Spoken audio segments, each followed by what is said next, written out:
வணக்கம் மக்களே. 5 வழி 3 வாசல் இதன் 3வது அத்தியாயத்தை இப்போது பார்ப்போமா? வணக்கம் மக்களே.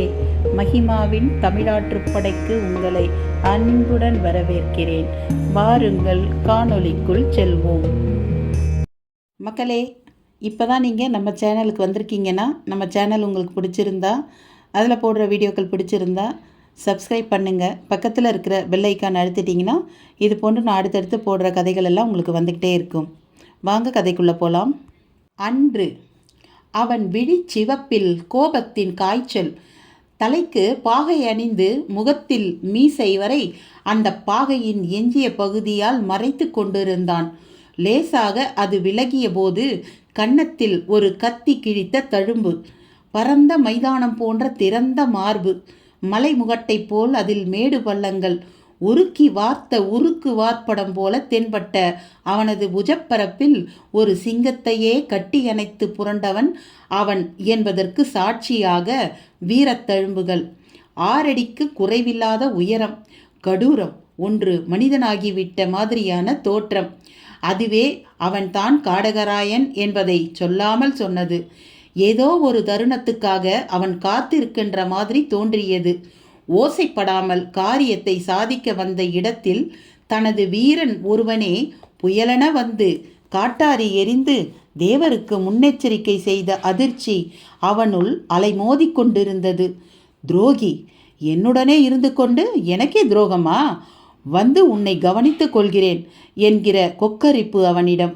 யார் என்ன எச்சரித்தாலும் மீனாட்சியை நான் இன்று கவர்ந்து செல்லாமல் விடமாட்டேன் என்கிற சபத உணர்வில் இருந்தவன் காடகராயன். முன்வைத்த காலை பின்வைக்காத அவன் வீரத்தில் அஷ்ட திக்குகளுமே அலறி புடைக்கும் என்றால் அதை கேட்கவா வேண்டும்? மீனாட்சியை பார்க்கும் முன்வரை கிடைத்த பெண்களையெல்லாம் பெண்டாடியவன் மீனாட்சியை பார்த்த வினாடியே மாறிவிட்டான். கல் நெஞ்சில் காதலின் கசிவு, மெல்ல கசிந்த அந்த ஈரம் ஓர் ஊற்று கீற்றை போல பீரிடவே தொடங்கியது. கவர்ந்து சென்று கைப்பிடித்தால்தான் ஆயிற்று. தூக்கிலேற்றி மகிழ அம்பலத்தேவர் உட்பட சகல பாளையத்தாரும் அவனுக்கு வலை விரித்திருக்கும் தருணம் பெண் கேட்டு மாப்பிள்ளையாக எந்த யோகியதையில் செல்ல? கூட்டத்தவரோடு புரிந்த வழிப்பறிகளில் பெட்டி பெட்டியாக பொன்னை நிரப்பிக் கொண்டாகிவிட்டது. அதற்கு துளியும் குறையாத அவப்பெயர் அல்லவா நாடெங்கும் நிரம்பியிருக்கிறது. எவ்வளவோ கள்வர்கள் கூட்டம். அதென்னவோ காடகராயன் என்றால் அநேகருக்கு உயிர் மூச்சே உபத்திரவமாகி விடுகிறது. அந்த காடகராயன் இதோ தயாராகிவிட்டான். மெல்ல கூட்டத்தின் ஊடே நுழைகிறான். தேவர் தன் சகதர்மினி சகிதம் மீனாட்சியோடு தனது கோச்சு வண்டியை நோக்கி நடையிடத் தொடங்குகிறார்.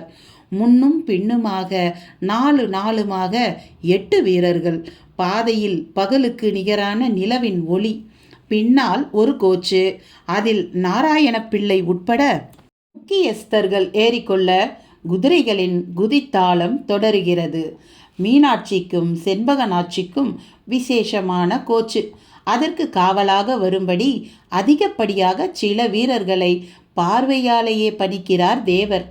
அவர்களில் ராஜேந்திரனும் அடங்கியதால் அவனது ஊனில் தேன் துளி ஒன்றுபட்டது போன்ற இன்பம். மெல்லிய திரைச்சீலைக்குள் தெரியும் மீனாட்சியின் பின்தொடரும் ஆபத்து ஒன்றை பற்றியும் துளியும் அறியாதவனாக அடிக்கொரு பார்வை அவளை பார்த்து ரசித்தபடி குதிரை மேல் தன் பயணத்தை தொடர்கிறான் ராஜேந்திரன்.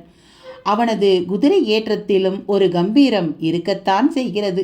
அந்த அஷ்டமங்கல புரவி கூட அவனுக்கு மிகவும் கட்டுப்பட்ட தினிசில் அவன் கட்டளைகளுக்கு ஏற்ப செயல்பட்டு கொண்டிருக்கிறது. மீனாட்சி அதை ரசித்தபடி உட்கார்ந்து கொண்டிருக்கிறாள். முன்புறமாக அமர்ந்திருக்கும் ராஜேந்திரனின் மாமாவான அந்த முதிய கோச்சு ஓட்டியிடம் ஒரு வகை பொய்க்கோபத்தோடு கேட்டும் விடுகிறாள். ஆமாம், யாரது புதிதாக சதா என்னையே வெறித்து கொண்டு? அதை கேட்டு சண்பகனாட்சி திரைச்சீலை விலக்கி ராஜேந்திரனை பார்க்க அந்த முதிய கோச்சு ஓட்டி பதறி போகிறார். புதிய வீரன் இளவரசி, என் தமக்கை மகன், மிக நல்லவன். நல்லவன் ஏன் வெறிக்கிறான்? அது முதியவரிடம் பதறல் தொடர்கிறது. நிலவலியோடு கலந்து வீசும் குற்றாலத்தென்றலின் குளுமை திடுமென்று வெப்பமாகிவிட்ட மாதிரி படுகிறது அவருக்கு. கோச்சின் போக்கில் கூட வேகம் குறைந்த தேக்கம். முன்னால் ஒரு 100 அடிக்கப்பால் தேவரின் கோச்சு புழுதி கிளப்பியபடி சென்று கொண்டிருக்க, அந்த பாதையின் சாலையோர மரக்கூட்டம் ஒன்றின் பின்னால் இருந்து ஒரு புறவி மேல் திடுமென்று தென்பட்டான் காடகராயன். கைவசம் அதிசயமாக துப்பாக்கி. கணத்தில் அதை துல்லியமாக இயக்க ராஜேந்திரனும் மற்ற வீரர்களும் அடிபட்டு துள்ளி கீழ் விழ புறவியோடு கோச்சை நெருங்குகிறான் அவன். சத்தம் எதிரொலித்து முன்னால் செல்லும் தேவரின் கோச்சையும் பின்னால் வரும் கோச்சையும் சிலிர்க்க விட திரைச்சீலையை விலக்கி மீனாட்சியை பற்றி வெளியே இழுத்தான் காடகராயன். மீனாட்சியின் எதிர்ப்பை மீறி தன் மடிமேல் அவளை அள்ளி போட்டபடி அடர்ந்த மரக்கூட்டத்துக்குள் திரும்ப, இடக்கரத்தில் குண்டுபட்டு கீழே இரத்த ஒழுக்குடன் விழுந்து கிடந்த ராஜேந்திரனுக்கு எல்லாமே பேரதிர்ச்சியாக இருந்தது. அருகாமையில் குண்டு சத்தம் கேட்டு மிரண்ட புறவிகளின் தேம்பலான துள்ளல் வேறு. கோச்சின் மேல் அந்த முதிய கோச்சு ஓட்டியும் ராஜேந்திரனின் மாமனுமான அந்த மனிதன் மார்பில் குண்டுபட்டு சுவாசம் நீக்கியிருந்தார். செண்பகனாச்சி அலறத் தொடங்கினாள். நாராயண பிள்ளை ஏறி வந்த கோச்சு இதற்குள் அவர்களை சமீபிக்க, பிள்ளையின் பார்வை எதிரேயே காடகராயன் புறவி காட்டுக்குள் திமிரலாக ஓடுவது தெரிந்தது.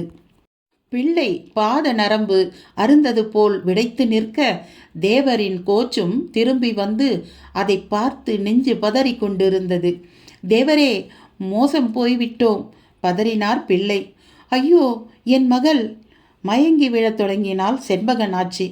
4 திக்கும் விழுந்து கிடக்கும் வீரர்களை தேவர் ஒரு புழுவைப் போல் பார்க்க, அவர்களில் பலருக்கு உயிரில்லை. தேவரின் பார்வை வெப்பம் தாழாமல் இரத்தம் ஒழுக நிமிர்ந்தான் ராஜேந்திரன். தன் புறவியை சுண்டி மிகுந்த சிரமத்தோடு அதன் மேல் ஏறினான். தேவர் பெருமானே, வந்தால் தங்கள் திருமகளோடு வருவேன், அன்றேல் என் சடலம் மட்டுமே வரும். திறந்தவனாக தன் மிதியடி கால்களை புறவியின் பின்னந்தொடை மேல் மோத, அது காடகராயன் போன பாதையில் பாயத் தொடங்கியது. காற்றை சண்டைக்கு இழுக்கும் வேகம். இன்று அந்த வெளிச்சம் கண்ணை பிராண்டியது போல் மூவரையும் திகைக்க விட, ராம்நாத் அந்த மோதிரத்தை ஒருவித பயத்தோடு பார்த்தார். என்னப்பா இது இப்படி ஜொலிக்குது? கேட்டுக்கொண்டே ஜெயந்தியும் சற்று பயம் நீங்கியவளாக குனியவும், ஜம்னாலால் எனும் அந்த இந்தி எழுத்துக்கள் அவள் பார்வையில் பட்டன. ஜம்னாலால் ஒரு முறை உரக்க உச்சரித்தாள். ஆமாம்மா, இந்த பிரேதத்துக்குரிய நபர் பேரு ஜம்னாலால் என்ற ராம்நாத் பார்வையாலேயே மாரிமுத்துவை அழைத்தார். என்ன சார்? அவன் நெருங்கி வந்தான்.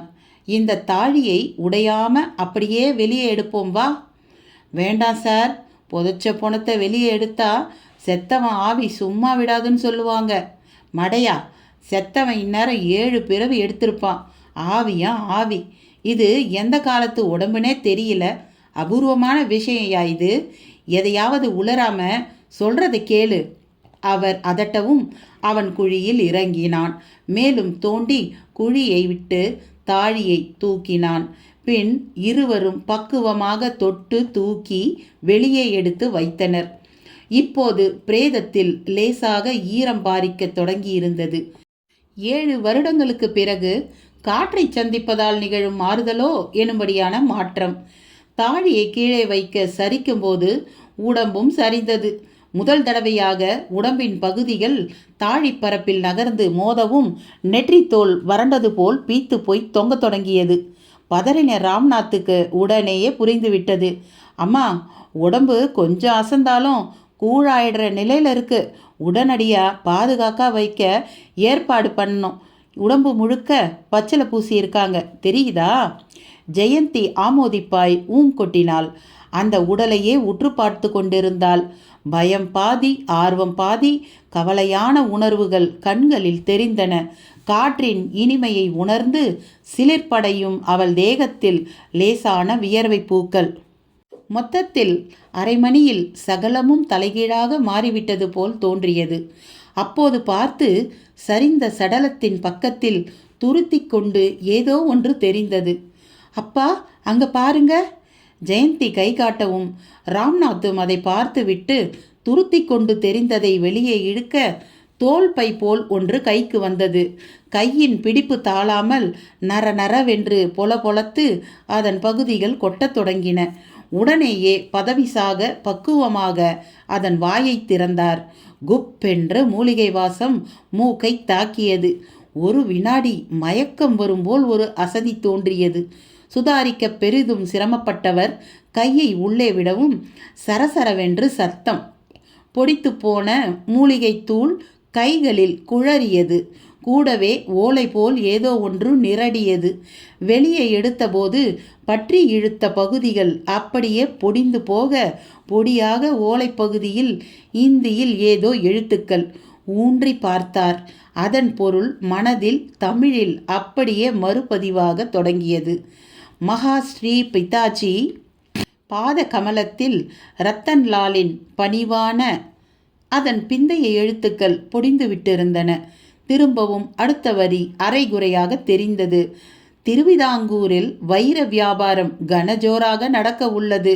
உங்கள் அருமை மிக சை என்று சலித்து கொண்டார் ராம்நாத்.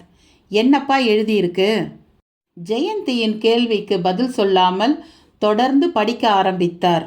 ராஜேந்திர தேவனையும் மீனாட்சியையும் நமது வீட்டுக்கு, அதாவது பூனாவுக்கு விருந்துக்கு. அதன் பிறகு சொற்கள் இல்லை. அடுத்த ஓலையை படிக்கும் பதட்டத்தில் மடமடமென்று தொட்டவர் அது பொடி பொடியாகி போன அழிவில் தன்னையே நொந்து கொண்டார். மாரிமுத்துவுக்கு எல்லாமே அதிசயமாக இருந்தது. தலையை சொரிந்தபடி அனைத்தையும் வேடிக்கை பார்த்தவனின் காதுகளில் ராம்நாத்தின் அந்த கடைசி சொற்கள் பாய்ந்தபோது நிமிர்ந்தான். அடடா, கவனமாக பார்க்க வேண்டிய விஷயத்த அவசரப்பட்டு கெடுத்துட்டேனே என்று சலித்து கொண்டார். மாரிமுத்து இடைவெட்டினான். சார், ராஜேந்திர தேவன் மீனாட்சின்னு ஏதோ படிச்சிங்களே என்று கேட்டான். ஆமாம், அதில் எழுந்து இருந்ததை நான் படித்தேன். அவங்கள பற்றி நான் கேள்விப்பட்டிருக்கேன் சார். 2 பேரும் லைலா மஜ்னு, அம்பிகாபதி அமராவதி மாதிரி இணை பிரியாத காதலர்கள். அது மட்டும் இல்லை, அவங்க என்ன ஆனாங்க, எப்படி செத்தாங்கன்னே யாருக்கும் தெரியாது. அது ஒரு பெரிய கதை சார். நிஜமாவா? நீ சொல்கிறது எப்போ நடந்த கதை? அதெல்லாம் தெரியாது. தலைமுறை தலைமுறையாக இவங்க கதை எங்கள் ஊரில் பிரசித்தம். மீனாட்சி இந்த ஊர் பொண்ணு. அவங்க அப்பா பெரிய ராஜா, பாளையக்காரர்னு சொல்லுவோம். அந்த ராஜாவோட படையில் சாதாரண காவல் வீரன் ராஜேந்திர வல்லான். அவனை லவ் பண்ணினா. அது அவங்க அப்பாவுக்கு பிடிக்கல. அதனால் ராஜேந்திரனை அவர் இந்த மலை மேலே ஒரு மரத்தில் நிர்வாணமாக கட்டி போட்டு சூடு போட்டு சித்திரவதை பண்ணினாராம். மீனாட்சி வந்து தடுத்து ராஜேந்திரனோட ஓடிட்டதா சொல்லுவாங்க. எனக்கு சரியாக தெரியாது. ஆனால் ஒரு விஷயம் நல்லா தெரியும். என்ன? இந்த மலை மேலே எங்கேயோ ஒரு இடத்துல பல கோடி மதிப்பு பெறும் வைரங்கள் உள்ள பெட்டி இருக்கிறதா சொல்லுவாங்க. அது நிஜமா பொய்யான்னு எனக்கு தெரியாது. நிறைய பேர் அந்த பெட்டியை தேடி போய் உயிரோட திரும்பினதே இல்லை. அது மட்டும் நல்லா தெரியும். வைரப்பெட்டிக்கும் இந்த ராஜேந்திரன் மீனாட்சி காதல் கதைக்கும் என்னையா சம்பந்தம்? இருக்குது சார். ஒரு வடநாட்டான் 1ஆம் நம்பர் வைர வியாபாரி. அவன் இவங்க காதலுக்கு பயங்கரமாக ஹெல்ப்பான். அவனோடது தான் அந்த பெட்டி. மாரிமுத்துவின் விளக்கம் ராம்நாத்தை லேசாக குழப்பியது. இவன் ஏதோ ஒரு சரித்திரத்தின் நிஜங்களை தன் பாணியில் துண்டு துண்டாக கூறுகிறான். ஆனால் முழுமையான அதன் பின்புலம் வேறு. மொத்தத்தில் ஆராய வேண்டிய ஒரு அதிசயமும் அவசியமும் இங்கே இருக்கிறது. அந்த சரித்திர பேராசிரியனின் முகம் புது ஒளி பெற்று எதையோ சாதிக்கப் போகிற பாவனையை காட்டியது. அந்த பாவனை கலையாமல் பிரேதத்தை பார்த்தார். இந்த சரீரமே மாரிமுத்து சொன்ன வைர வியாபாரியின் சடலமாக ஏன் இருக்கக்கூடாது? ஜம்னாலால் என்கிற பெயரும் வடநாட்டு பெயர். கேள்விக்குள் நுழைந்தவர் குனிந்து அந்த மோதிரத்தை விரலிலிருந்து மெல்ல எடுத்து ஒளியில் வைத்து பார்த்தார். மின்னல் கண்ணை தாக்கிய மாதிரி ஒரு ஜொலிப்பு. மாரிமுத்துவும் எட்டி பார்த்துவிட்டு வாய் பிளந்தான். மலை அடிவாரத்திலேயே உங்களுக்கு இந்த வைர மோதிரம் கிடைச்சிருக்கிறத பார்த்தா மலை மேலே கூட வைரங்கள் இருக்கிறத நம்பாமல் இருக்க முடியல சார். எவ்வளவு விலை சார் போகும் இது? தன் பிச்சைக்கார புத்தியை இறுதியாக காட்டி ராம்நாத்தை ஆசையாக பார்த்தான். ராம்நாத்துக்குள் எச்சரிக்கை பூச்சிகளின் நெளிசல். அத்தியாயம் 4.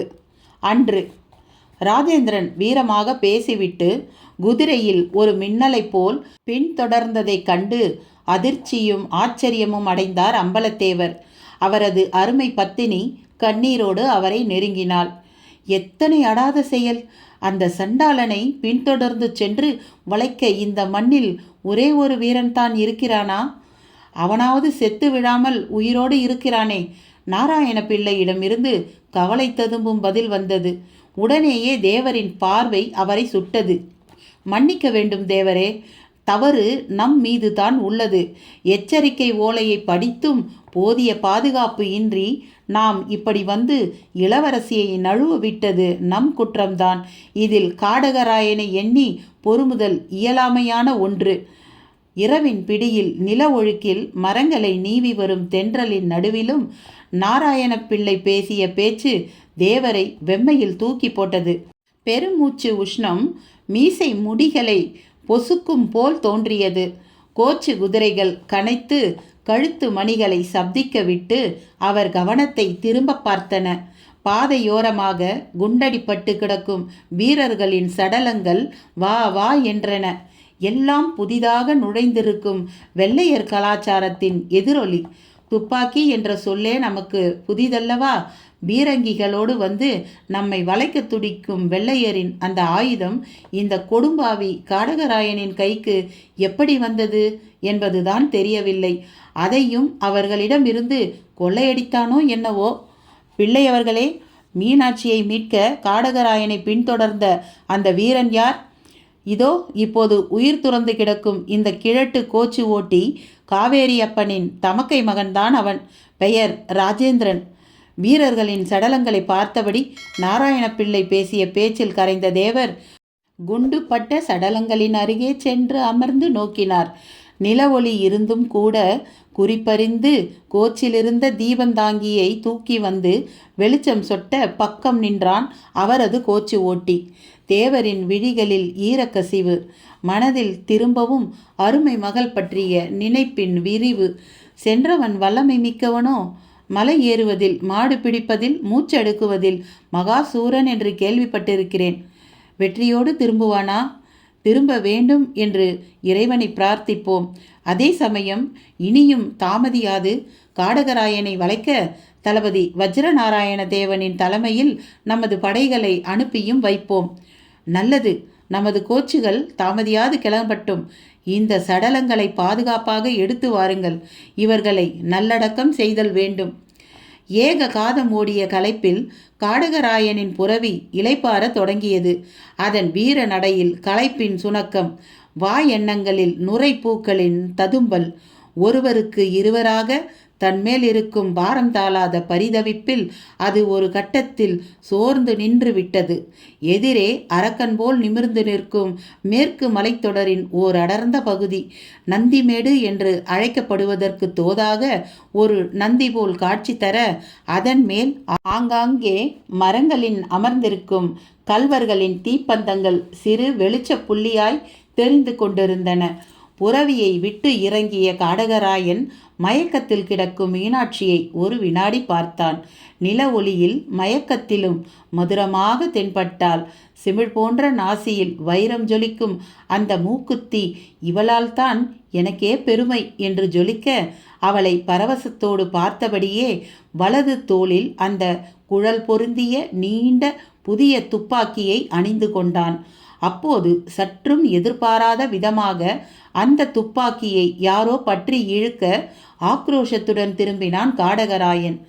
நில ஒழுக்கினூடே மலைச்சாரலில் துளியும் அசைவின்றி ஒரு கழுமரம் போல் ஆடாமலும் அசையாமலும், அதே சமயம் வெப்பம் கக்கும் விழிப்புலத்தில் இமை படபடப்பு கூட இல்லாமல், நான் அச்சம் தவிர்த்த ஆண்மை வல்லான் என்னும் பாவிப்பில் கம்பீரமாக தென்பட்ட ராஜேந்திரனை பார்க்க காடகராயனுக்கு முதலில் அதிர்ச்சியாகவும் பின்னர் அதுவே ஆச்சரியமாகவும் உருமாறி போயிற்று.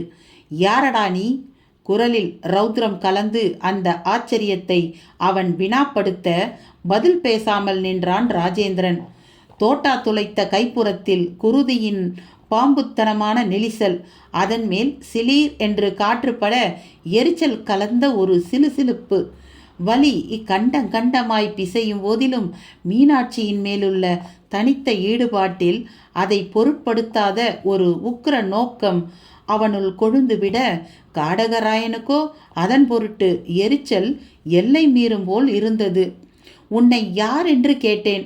பாளையத்தான் அம்பலத்தேவனின் குட்டிப்படையின் குஞ்சு வீரனா நீ? எப்படி என்னை விடாது பின்தொடர்ந்தாய்?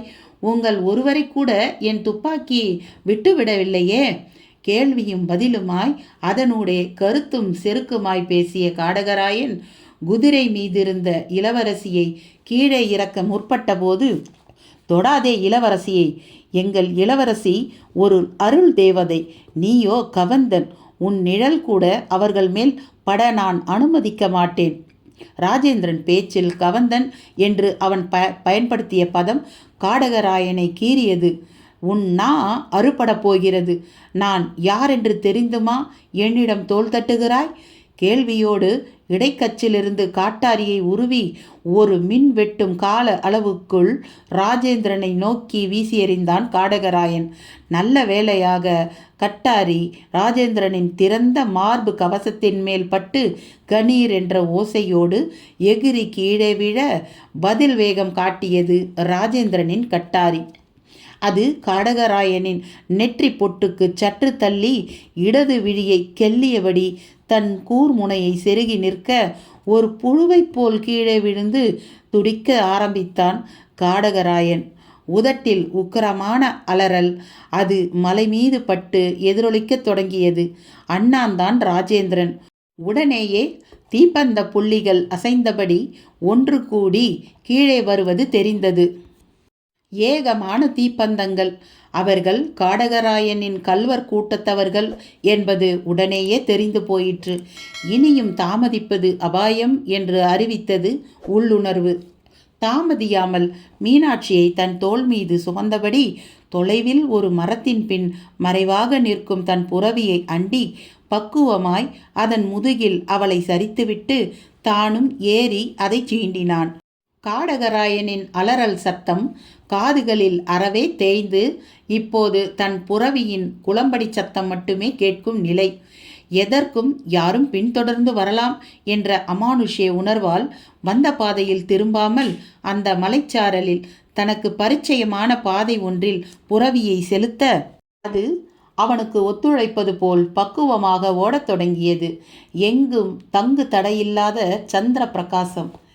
இன்று பளபளக்கும் மோதிரம் ஒருபுறம், பிரமித்து விரிந்து கிடக்கும் மூவரின் விழிகளும் மறுபுறம், சுண்டி சுருங்கி கிடக்கும் ஜம்னாலாலின் பிரேதம் இன்னொரு புறம். இவை எதை பற்றியும் எனக்கு கவலை இல்லை என்பது போல் பக்கத்து மரத்தின் மேல் 2 அணில்கள் ஓடி விளையாடி கொண்டிருந்தன. பறந்தது போதும் என்று சிறகு சுருங்க வந்தமர்ந்திருக்கும் 2 மஞ்சள் கழுத்து மைனாக்கள் மட்டும், அடடே யாரது இங்கே என்று ஆச்சரியமாய் பார்க்க, கீழே ராம்நாத் துரிதமாக செயல்படத் தொடங்கினார்.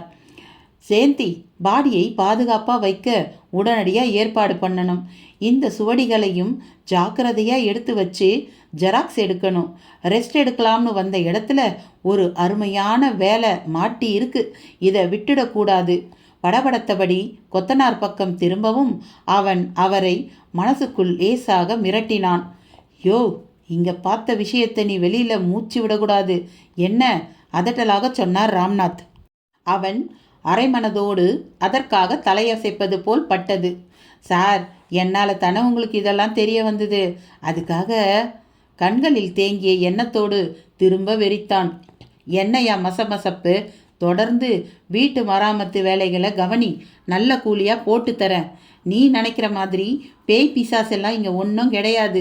தைரியமாக வேலை பாரு. ராமநாத் பேச பேச அவன் கவனம் அந்த வைர மோதிரத்தின் மேலேயே சென்றது. பல லட்சம் போகுமா சார் இது என்ற கேள்வியை வேறு கேட்க சொன்னது. புரியுதியா? பூமியை தோண்டி பொணத்தோட புதையல் எடுத்து தந்திருக்கேன். அதை பற்றி பேசாமல் அதுக்கு சன்மானம் தராமல் எதையோ பேசுகிறானேன்னு பார்க்குறியா? அவன் ஆமோதிப்பது போல் தலையசைத்தான். இது எனக்கு விடிய போகிறதில்லையா. 4 தலைமுறைக்கு எனக்கு சொத்து இருக்குது. பூமிக்கு கீழே கிடைக்கிற எதுவும் அரசாங்கத்துக்கு தான் சொந்தம். ஆகையால் இதை நான் கவர்மெண்ட்டுக்கிட்ட ஒப்படைக்க போகிறேன். ஆனால் இப்போ இல்லை. செத்துப்போன இந்த உடம்பை வச்சு நீ சொன்னியே ராஜேந்திர மீனாட்சி காதல் கதை, இதை வச்சும் நிறைய ஆராய்ச்சி பண்ண வேண்டியிருக்கு. அந்த ஆராய்ச்சி வெற்றிகரமாக முடிஞ்சால் இதே மலைப்பகுதியில் நீ வதந்தின்னும் கதைன்னும் சொன்ன அந்த வைரப்பெட்டி நிஜமாலுமே என் கைக்கு கிடைக்கலாம். அப்படி கிடைக்கட்டும். அப்போ உனக்கு நீ கேட்குறத தரேன். நடுவே யார்கிட்டையாவது எதையாவது உளறி வைக்காத. அவரின் நீண்ட பேச்சில் அவன் சலவை செய்த சட்டை திரும்ப கசங்கின மாதிரி ஆகிவிட்டான். உற்சாகமே இல்லாமல் தலையை அசைத்தான். அப்பா! இடையில் ஜெயந்தியின் ஊடுருவல். ஒரு 100 ரூபா கொடுங்க என்று கேட்டு வாங்கி அவன் கைகளில் திணித்தாள். அவன் முகத்தில் பிளாட்டிங் தாளில் சிதறின இங்கு போல் பரவசத்தின் பரவல். அப்பா, நீங்கள் பெரிய ஹிஸ்ட்ரி ஸ்காலர், கிரேட் ப்ரொஃபஸர், ஆகவே எல்லா தகுதியும் உடையவர் தான். ஆனால் புவர் சைக்காலஜிஸ்ட். மற்றவங்க மனசை உங்களால் புரிஞ்சிக்கவே முடியலை. யார்கிட்ட என்ன பேசணும், என்ன செய்யணும்னு இன்னும் தெரியல. இவ்வளவு விவரங்கள் அவனுக்கு தெரிய தேவையே இல்லை. அவனுக்கு தேவை பாராட்டுற அளவுக்கு ஒரு சின்ன அன்பளிப்பு. தட்ஸ் ஆல் என்று ஆங்கிலத்தில் கூறியவள் அவன் பக்கம் திரும்பினாள். ஹலோ, இனி நீங்கள் என்னையே எல்லாத்துக்கும் காண்டாக்ட் பண்ணுங்கண்ணே. வேலை ஜரூராக நடக்கட்டும். நான் உங்களை என் அண்ணன் மாதிரி நினைக்கிறேன். இந்த தங்கச்சி சொல்கிறேன், இதை பற்றி நீங்கள் யார்கிட்டையும் டிஸ்கஸ் பண்ணக்கூடாது. அதே சமயம் அந்த மீனாட்சி ராஜேந்திரன் காதல் கதையை முழுசாக கேட்டு தெளிவாக சொல்கிறீங்க. பேசிக்கிறாங்க வச்சுக்கிறாங்கன்னெலாம் ரீலெல்லாம் விடக்கூடாது. என்ன? இப்போது அவன் அனைத்துக்கும் கோயில் மாட்டை விட பெரிதாக தலையை ஆட்டினான். ஜெயந்தி சர்வ சாதாரணமாக அவனை வளைத்து போட்டது கண்டு உற்சாகமடைந்தார் ராம்நாத். சரி, இப்போ இந்த பாடியை என்ன பண்ணுறது கேட்டாள். ராம்நாத் உடனே பெரிதாக யோசித்தார். அந்த கொத்தனார் குறுக்கே நுழைந்தான். சார், பேசாமல் பழையபடி தாலிலேயே போட்டு மூடி வச்சிருவோம். எவ்வளவு நாளாக இது கெடாமல் இருந்த உடம்பு இனி தானே கெட்டுட போகுது. யதார்த்தமாக கேட்டாலும் அதில் ஏக பொருள் படும்படி கேட்டவனை சிமிட்டலாக பார்த்தார் ராம்நாத். இப்போதைக்கு இதுதான் வழி. ஆனால் தாழி உடஞ்சி போச்சு. அதனால் என்ன சார், பக்கத்தில் தென்காசி செங்கோட்டையில் 100 நெல் தாழி விலைக்கு கிடைக்கும். தங்கச்சி கூட காரில் போயிட்டு வாங்கிட்டு வந்துடுவா. அவன் ஜெயந்தியின் பேச்சால் மிக மிக ஸ்நேக வசப்பட்டு விட்டது தெரிந்தது. சீக்கிரம் உடனே கிளம்புங்க, நான் இங்கேயே இருக்கேன். ஜெயந்தியும் தீப்பிடித்த மத்தாப்பு போல் பரபரப்பானாள். அவனோடு காரை நோக்கி நடந்தாள். ஒரு பந்தய குதிரையை செலுத்தும் பாவனையோடு காரை வளைத்து திருப்பி புழுதிச்சாலையில் புதுவேகம் காட்டினாள். பிரம்மாண்டமான அந்த வீட்டின் முன்புறம் விரைப்பாக நின்றபடி சகலத்தையும் பார்த்த ராம்நாத்துக்கு பெருமை ஒரு புறம், களைப்பு ஒரு புறம். ராம்நாத், அடுத்த வைஸ் சான்சலர் நீங்கள் தான். உங்களை விட்டால் யார் இருக்கா இந்த போஸ்ட்டுக்கு? கவர்னருக்கு ரிப்போர்ட் போயிருக்கு. நேற்றைக்கு ப்ரொஃபஸர், இன்னைக்கு பிரின்ஸ்பால், நாளைக்கு vice chancellor. My advance congratulations. Sir, உங்களால் தான் நான் இந்த பிஹெச்டியை சக்ஸஸ்ஃபுல்லாக முடித்தேன். களப்பிரர்கள் பற்றிய இந்த இருண்ட காலத்தை நீங்கள் விவரித்த விதம் பிரமாதம். ஏன் சார் நீங்கள் ஒரு சரித்திர நாவலாசிரியர் ஆகலை? சார், உங்கள் அந்த நாளில் தமிழகம் அப்படிங்கிற புத்தகம் சூப்பர். சேர சோழ பாண்டியர்களை நேரில் பார்த்து பேட்டி கண்டு எழுதினது மாதிரி ஒரு ரியாலிட்டியை நாங்கள் ஃபீல் பண்ணுறோம். அடுத்த வைஸ் சான்சலர் நீங்களானா really I will proud of you. போன மாதத்தில் யூனிவர்சிட்டி கட்டட வளாகங்களில் அவர் காதுகளில் விழுந்த பேச்சும், அதனால் தான் வைஸ் சான்சலர் ஆகிவிட்டது போல் உணர்ந்த விதமும், பின்னர் யாரும் எதிர்பாராத விதமாக ஒரு அரசியல்வாதியின் உறவுக்காரனுக்கு தனக்கு இணையான தகுதிகள் துளியும் இல்லாதவனுக்கு அந்த பதவி போய் சேரவும் வெறுத்து போனார். வெறுப்போடு வேலையை தூக்கி எறிந்துவிட்டு அக்கடா என்று இயற்கையோடு இயற்கையாக கிடக்கலாம் என்று வந்தால், வந்த இடத்தில் சரித்திரம் அவரை மறுபடி தன் முகத்தை காட்டி அழைக்கிறது. பெட்டி நிறைய வைரம், அதோ அந்த பரந்த மலையில் ஏதோ ஓரிடத்தில் சுத்தமான வைரம், அந்த காலத்து வைரம், விலை மதிக்க இந்தியாவில் வல்லுநர்களே கிடையாது.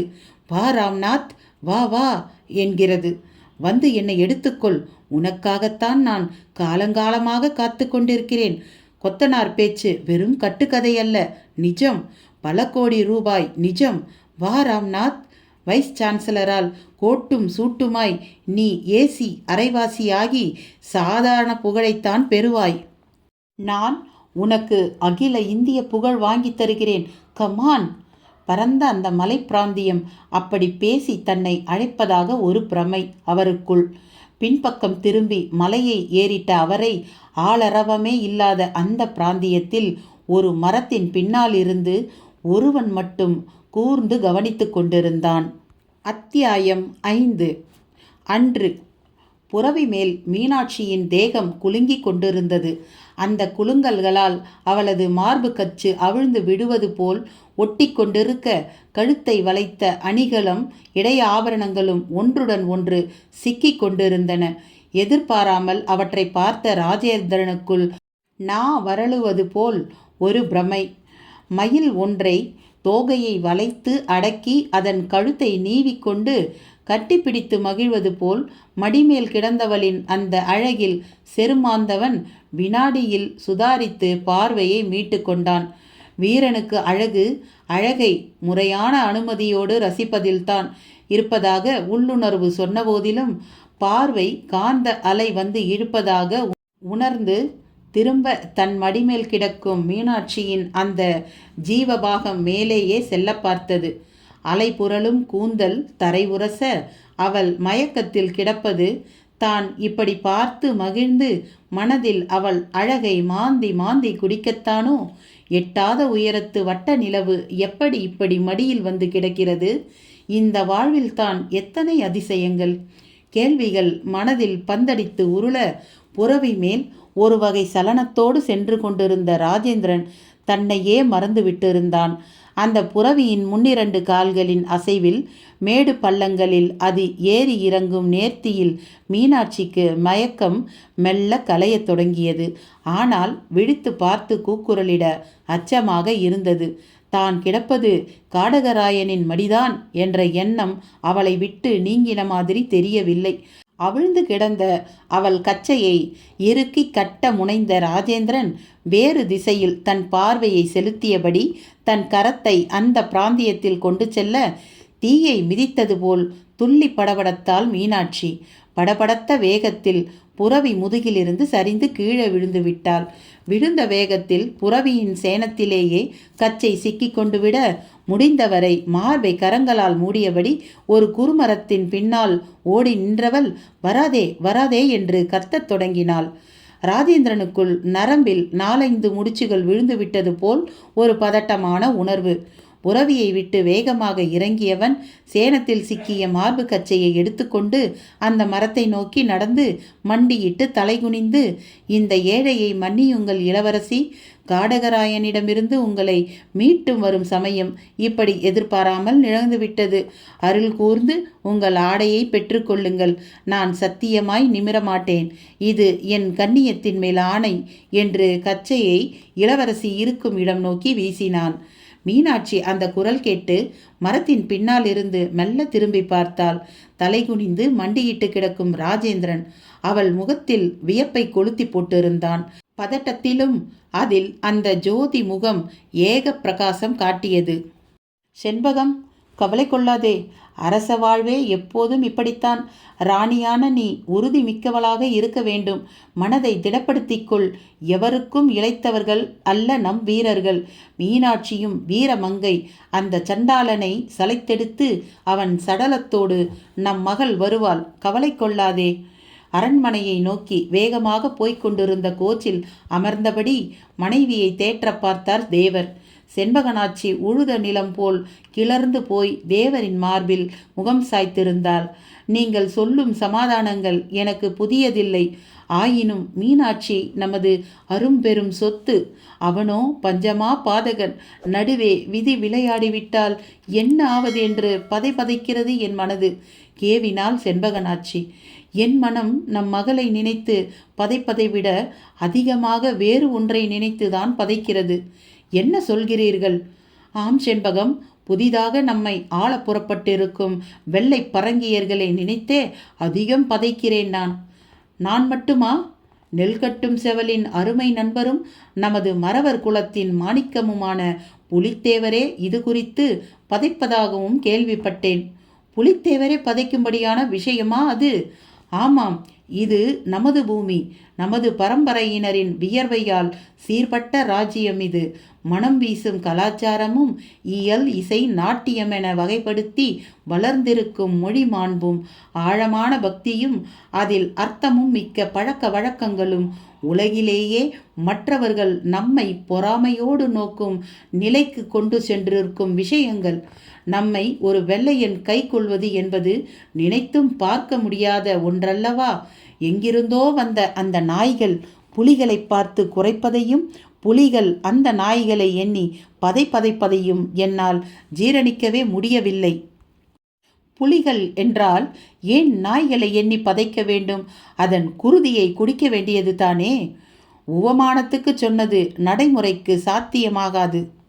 செண்பகம், நவீன ஆயுதங்களோடு சூதுவாதை முதலாக போட்டும் நம்மவர்களை கொண்டே நம் கண்ணை குத்தும் தந்திரத்தோடும் அவர்கள் விஸ்வரூபம் எடுத்து கொண்டிருக்கிறார்கள். ஹீரான் என்பவன் தான் இப்போது அவர்களது நாயகன். யூசுப் என்பவன் அவனது வலது கை போன்ற வீரனாம். அவர்களால் கிழக்கில் நாயக்கர்களின் பாளையங்கள் சில பணிந்து விட்டன, பல பணிந்தும் விடும் நிலைக்கு இருக்கிறது. இங்கே நமது புலித்தேவரால் நாம் இதுவரை தலைகுனியாமல் இருந்து வருகிறோம். இவற்றையெல்லாம் விட எனக்கு நம் மகள் இழப்பு பெரிதாக தெரியவில்லை. உங்களது பொதுநோக்கை நான் மெச்சுகிறேன். அதற்காக மகளின் இழப்புக்கு இப்படி ஒரு சமாதானம் எனக்கு தேவையே இல்லை. ஆண் வாரிசற்ற நமக்கு அவள்தானே எல்லாம். சராசரி பெண்மணியாக புலம்பாதே செண்பகம். உனக்கு ஆறுதல் சொல்வது போல் நான் எனக்கே சொல்லிக்கொள்ளத்தான் அத்தனை நீளம் பேசினேன். சற்று பொறு, நம் அரண்மனை கூட வந்துவிட்டது. வஜ்ர நாராயணனுடன் நானும் புறப்படப் போகிறேன். நரியை பிடிக்க சிங்கம் எதற்கு என்று கௌரவம் பார்த்தேன். இனி பார்ப்பதா இல்லை. காடகராயனுக்கு என் காட்டாரிதான் யமன். என் திருமகளை தொட்டு தூக்கிய அவன் கைவிரல்களை நறுக்கி எறிவேன். இந்த பிராந்தியத்தை விட்டே அந்த வழிப்பறி கல்வர்களை ஒழித்து கட்டுவேன். இன்று ஒளிந்திருந்து பார்க்கும் அவன் பார்வையில் லீகோ கரியில் தீப்பிடித்த மாதிரி ஒரு சிவப்பு, அறுவடையான சோள வயலைப் போல் தாடை முடிகள். அது தாறுமாறான வளர்ச்சியில் கிடந்தன. களைத்து போட்ட குருவி கூட்டை போல் தலைமுடி, கண்மாய் மேட்டை போல் கருத்த உதடுகள். அவை சிகரெட்டை சாம்பலாக்கி கொண்டு புகையை கக்கி கொண்டிருந்தன. யார் இந்த பெரிய மனுஷன்? கேள்வி அவன் நெற்றியை பிராண்டி கொண்டிருப்பது தெரிந்தது. அழுக்கு பேண்டை முட்டிக்கால் வரை மடைத்து விட்டிருந்தான். முழுக்கை சட்டைக்கும் அதே நிலை. மார்பு மட்டும் திறந்து கிடந்தது. அதில் ஆச்சரியமாய் புலிப்பல் பதித்த தங்கச்சங்கிலி. பேண்டின் இடுப்பு சுருக்கத்தில் கத்தியும் கைத்துப்பாக்கியும் சொருகப்பட்டிருந்தன. அவன் ஒரு விவகாரமான மனிதன் என்று சொல்லாமல் சொல்லும் அவன் கால் மாட்டில் ஒரு மூட்டை. அதில் அழுகிப்போன பல பொருட்கள், கள்ள சாராயத்துக்கு பயன்படும் பல பொருட்கள். திடுமென்று அவன் தோலை யாரோ தொடவும் திடுக்கிட்டு திரும்பினான். மேலும் கருப்பாய் அவனைப் போலவே இன்னொருவன். என்னவே சோழியை பார்க்காம மரம் மாதிரி நின்றுக்கிட்டு? தோலை தொட்டவனிடமிருந்து கேள்வி வேறு. அங்கே பாருல, நம்ம பாழடைஞ்ச வீட்டுக்கும் ஒருத்தன் குடி வந்திருக்கிறத. அட யாருப்பா அது? பார்த்தா படித்த முகரையா தெரியுது. இந்தியாவில் ஊடுவாங்க வேற இடமே இவனுக்கு கிடைக்கலையா? அவர்கள் சலனத்தோடு விவாதித்து கொண்டிருந்தார்கள். காரணமாகத்தான் இந்த வீட்டுக்கு அந்த ஆள் வந்திருக்கிறதா கேள்விப்பட்டேன். பேயி பிசாசு பயத்துக்கெல்லாம் தண்ணி காட்டுற டைப்பு வேறையாம். இனி நம்ம பொழப்பு தில்லானா தான். மலையில் சாராயம் காய்ச்சிற நேரம் போக கீழே இந்த வீட்டு மறைவில் சீட்டு விளையாடி தண்ணி போட்டு குமாலம் போட இனி முடியாது அப்பு. கவலைப்படாத, 4 நாளில் பைய துண்டக்கானோம் துணியக்கானோன்னு ஓடிடுவான். அந்த வீட்டு ராசி நமக்கு தெரியாதா? சரி சரி, நீ சரக்கோட மேலே ஏறு. எவனோ புது ஃபாரஸ்டர் ஒருத்தன் வந்திருக்கானான். சுத்த அகராதியாம். நேர்மை நியாயன்றாராம். காந்தி டைப்பான். முதலாளி ஜாக்கிரதையாக போக சொன்னார். ஜாதிக்காய் பொறுக்கிறேன், பட்டை சோம்பு வெட்டுறேன்னு நீ பாட்டுக்கு மலை பக்கம் பொறுக்க போயிடாத. பளிங்க குட்டிகளை கண்டா பல்லிழிக்காத. 10 டின்னு சாராயத்துக்கு அட்வான்ஸ் வாங்கியாச்சு. வேலை தலைக்கு மேலே இருக்கு. அவர்கள் இருவரில் ஒருவன் வந்த வழி திரும்ப, மூட்டையோடு வந்தவன் மறுபடியும் மேலேற, இதையெல்லாம் எதையும் கவனிக்கும் மனநிலையில் ராம்நாத் இல்லை.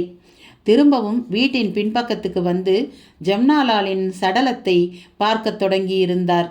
சுண்டி சுருங்கி சிவந்து பழுத்து பாகற்காய் போல தேகமெங்கும் ஒரு வகை திரட்சி, நல்ல தீர்க்கமான நாசி. ஆச்சரியப்படும்படியாய் துளி கூட சிதிலமின்றி ஹலோ சொன்ன அந்த சடலம் ராம்நாத்தை குடை குடை என்று குடைந்து கொண்டிருந்தது. யாருப்பா நீ? எந்த நூற்றாண்டு ஆளு? எப்படி இப்படி நீ செதஞ்சி போகாம இருக்க? உன் மேல இருக்கிற மூலிகை அவ்வளவு சக்தியா? உன் மூலமாக எனக்கு ஒரு புது சரித்திரம் தெரிய வந்தா எவ்வளவு நல்லா இருக்கும் தெரியுமா? உன்னை விட மாட்டேன் ஜம்னாலால். நர்மதை ஆத்தங்கரையில் பல்லாயிரக்கணக்கான வருஷத்துக்கு முந்தைய மண்டை ஓடு கிடைச்சதுக்கே ஊங்கிற பத்திரிகைகள் உன்னை கண்டா என்ன சொல்லும்? இந்தியாவிலையும் ஒரு மம்மி. வாவ், நினச்சி பார்க்கும்போதே எக்ஸலண்ட்டாக இருக்கு எனக்கு. ஜம்னாலால், நீ தான் என்னோட புதையல். ராம்நாத்தின் மன ஓட்டத்தில் நினைவலைகள் ஆமோதிப்பது போல் வாய்ப்புறம் மாருதியின் கீங் கீங். அதன் உலோக கூரை மேல் பாந்தமாக கட்டிய நிலையில் ஒரு பெரிய குதிர்த்தாழி. புன்னகையோடு இறங்கினாள் ஜெயந்தி. டேட், ரொம்ப அலையாம உடனேயே கிடைச்சிடுச்சு என்று குழைவாய் பேச கொத்தனார் அதை இறக்க தொடங்கியிருந்தான். ராம்நாத்தும் உடன் சேர்ந்து இறக்கினார். பதவிசாக உள்ளே கொண்டு சென்றனர். பக்குவமாக ஜம்னாலாலை அதன் உள்ளே கிடத்தி தாழியை மூடவும் செய்து ஒரு அரை மூலையில் நிறுத்தவும் செய்தனர். ஜெயந்தி, நாம இனி லாட்ஜில் தங்க வேண்டாம், இங்கேயே தங்குவோம். போய் லாட்ஜை காலி பண்ணிக்கிட்டு வந்துடு. மெட்ராஸ்க்கு ஃபோன் பண்ணி பாஸ்கருக்கு தகவல் தந்து அங்கே இருக்கிற வீட்டு சாமான்களை பேக் பண்ணி இங்கே அனுப்ப சொல்லு. தூசு தட்டியபடி பேசின ராம்நாத்தை அந்த கொத்தனார் வியப்போடு பார்த்தார்.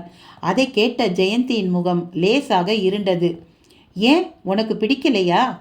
அவர் கேட்கவும் கொத்தனார் இடைவெட்டினான். சார், ஒரு பணத்தை கூட வச்சுக்கிட்டு இந்த வீட்டில் இருக்க ஆசைப்படுறீங்களே, நீ சும்மா இருயா. நான் காரணமாக தான் சொல்கிறேன் ஜெயந்தி. எனக்கு இங்கே ஆராய்ச்சி செய்யணும். அதுக்கு எனக்கு ஹெல்ப் பண்ணு. போனோம் ஆவி எல்லாம் கப்ஸா, கட்டுக்காட்டான கப்ஸா. Do you know my style? காரணம் இல்லாமல் நான் சொல்ல மாட்டேன். நீ இதை புரிஞ்சுக்கணும். உதட்டில் இறுக்கத்தோடு பேசியவர் மிகவும் டென்ஷனாகி விட்டிருந்தார். உடனேயே காரில் இருக்கும் பிரீஃப் கேஸை திறந்து அந்த சிகரெட் பாக்கெட்டை வெளியே எடுத்தார். ஜெயந்தி உடனேயே முறைத்தாள். டேட், திரும்ப இந்த சனியனை எதுக்கு எடுத்துக்கிட்டு? நீங்கள் இதை விட்டுட தான் நான் நினச்சிட்டு இருக்கேன். அவள் பேச பேச சிகரெட்டை உதட்டில் செருகி பற்ற வைத்து அக்னி கங்கு சிவக்க புகையை உறிஞ்சி மார்பின் பாரத்தை அதில் கரைத்த மாதிரி ஊதிவிட்டபடியே, சாரிமா, இதை என்னால் விடவே முடியாது. 4 நாளாக பிடிக்காமல் இருந்ததே பெரிய விஷயம். வேணும்னா குறைச்சிக்கிறேன். நான் திங்க் பண்ணணும். நான் சொன்னதை நீ செய். பாஸ்கருக்கு ஃபோன் பண்ணு. போ, கமான் குவிக். என் போக்கை இனி யாரும் மாற்ற முடியாது எனும் அழுத்தத்தோடு லாவகமாக சிகரெட்டை சிமிண்டியவரை இருவரும் உற்று பார்த்தனர். யோ, நீ வேலையை கவனி. வீடு சும்மா பல பல பலன்னு ஜிலு ஜிலு ஜிலுன்னு உருமாறணும் என்ன? கொத்தனாரை பார்த்து அதட்டலாக பேசிவிட்டு வாசற்பக்கம் பார்க்கவும் புழுதியை கிளப்பியபடி ஒரு ஜீப் வந்து நின்றது. அதில் நச்சென்ற காக்கி உடுப்பில் அதிசயமாய் ஒரு இளைஞன். என்ன மக்களே, கதை விறுவிறுப்பாக போகுது இல்லைங்களா? இந்த கதை உங்களுக்கு பிடிச்சிருக்கோன்னு நினைக்கிறேன். ஒரு லைக் கொடுத்துருங்க. உங்கள் நண்பர்களுக்கெல்லாம் இதை ஷேர் பண்ணுங்கள். அப்புறம் நான் அடுத்த காணொளியில் அடுத்த பகுதியை உங்களோட பகிர்ந்துக்கிறேன். நன்றி.